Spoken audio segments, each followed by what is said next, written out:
Y en materia nacional, la Corte Suprema rechazó por unanimidad el recurso presentado por la Fiscalía Metropolitana Sur y el Ministerio del Interior a fin de anular el fallo que había absuelto a 6 acusados en el caso Bombas.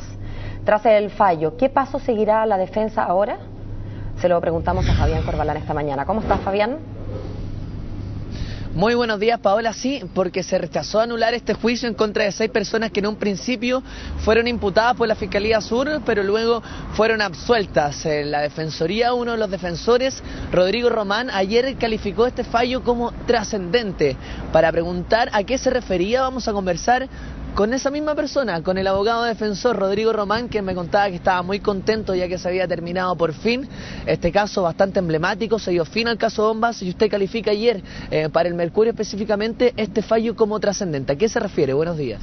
Muy buenos días, muchas gracias por la posibilidad de poder expresar nuestro sentimiento, y digo nuestro sentimiento, yo soy parte de un organismo de derechos humanos denominado Defensoría Popular, y nosotros hemos sostenido desde agosto del 2010, fecha en la cual se formalizó, que esto es una operación política, que esto era un montaje, que había que desentrañarlo y que el único camino posible era la absolución. La trascendencia está dada por lo contundente del fallo y asimismo la contundencia de esta disertación, en primer lugar por haber sido votado en forma unánime por 5-0 y luego por lo macizo que resultan sus argumentos, en lo que dice relación precisamente con lo que nosotros hemos señalado, que el Ministerio Público y el Ministerio del Interior nunca tuvieron fundamento para recurrir de nulidad. En su momento tampoco ni siquiera tuvieron fundamento para acusar lo que ocurrió en abril del 2011, razón por la cual esa es la tranquilidad que nosotros tenemos, más que alegría, fíjate, la tranquilidad de que luego un proceso, porque se extendió por más de 2 años, llega a su fin de la única forma que podía llegarlo, digamos, con una senda sentencia absolutoria. Abogado, ¿quiénes son los grandes ganadores y quiénes son los grandes perdedores con este fallo? Mira, yo no sé si hay ganancia o alguien pierde. Yo creo que lo que ha quedado aquí al descubierto es que efectivamente esto se trató de una operación política donde participó, se tramó desde la más alta esfera del poder, donde hubo una participación del Ministerio del Interior con el otrora fiscal Peña.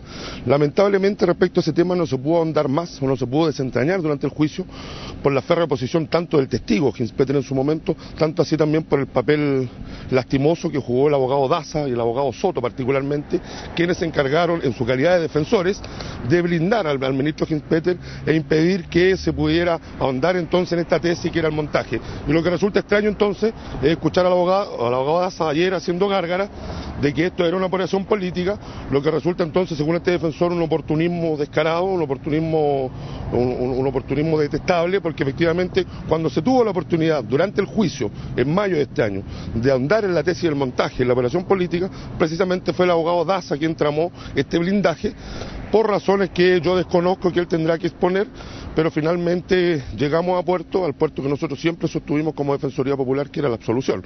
Y fíjate que es tan maciza la resolución que ni siquiera pudo ser empañada por la diligencia torpe pretendida por el abogado Soto, quien en los días previos, ¿verdad?, al día de ayer se reunió con el ministro Dolmech, uno de los ministros redactores.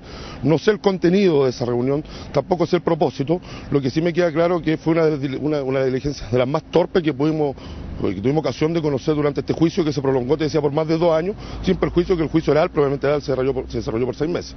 Abogados, se invierten ahora los papeles, ustedes van a pasar de defensores a acusantes, ustedes quieren, ¿cuáles son los pasos que van a seguir ahora?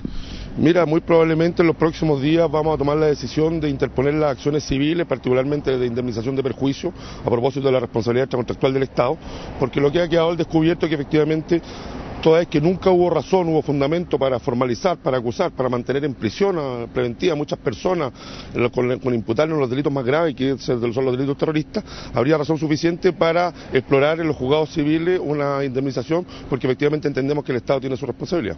Ahora, cuando Chadwick sale diciendo que el Estado o el gobierno va a acatar la resolución, pero que esto también anda a pie para poder revisar y poder hacer una revisión también a la reforma procesal penal, ¿usted cree que ellos están apuntando a lo correcto o que están haciendo también, vanagloriando o tratando de aprovecharse de una situación distinta para poder cambiar algo porque ellos perdieron?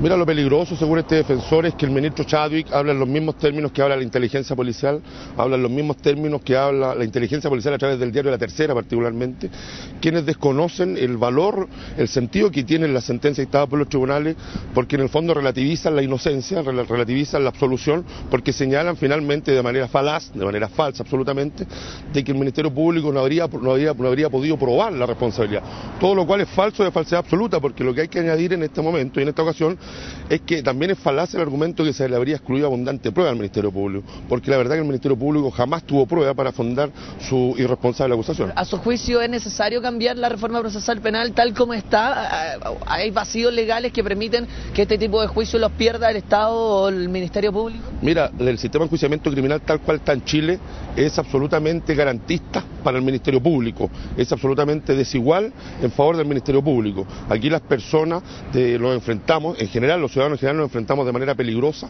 a un Ministerio Público omnipotente, dotado de facultades increíbles, que les permite en la práctica hacer y deshacer. Entonces, la interpretación que hace el gobierno de Chile de pretender una reforma a la reforma a propósito del mal desempeño que tuvieron los fiscales y las policías, por supuesto que resulta infundada y por supuesto entiendo yo que el Poder Legislativo no daría cabida, porque la verdad esas expresiones del ministro Chadwick no son ni más ni menos que un populismo penal que por lo demás se encuadra dentro de la lógica, dentro de sus principios como gobernante. Abogado, marca un precedente este fallo considerando la gran cantidad de juicios que lleva a cabo la Defensoría Popular, en la cual llevan también abusos de carabineros en contra de estudiantes y un montón también de antecedentes y juicios que en su mayoría ustedes los pierden. ¿Marca un precedente este fallo?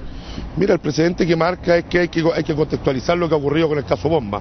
Esto se remonta a agosto del 2010. Previo a eso hay que recordar que en mayo del 2010 el gobierno también intentó construir la supuesta sentencia del terrorismo en Chile con el caso del ciudadano pakistaní, el cual se fue al suelo rápidamente. El mismo año, en octubre del 2010, hay otro fenómeno también atribuible al terrorismo en Chile que dice relación con la militancia, con un militante del Partido Comunista, Manuel Olate, que tendría vínculo con las FARC, en octubre del 2010. Eso también afortunadamente se fue al suelo.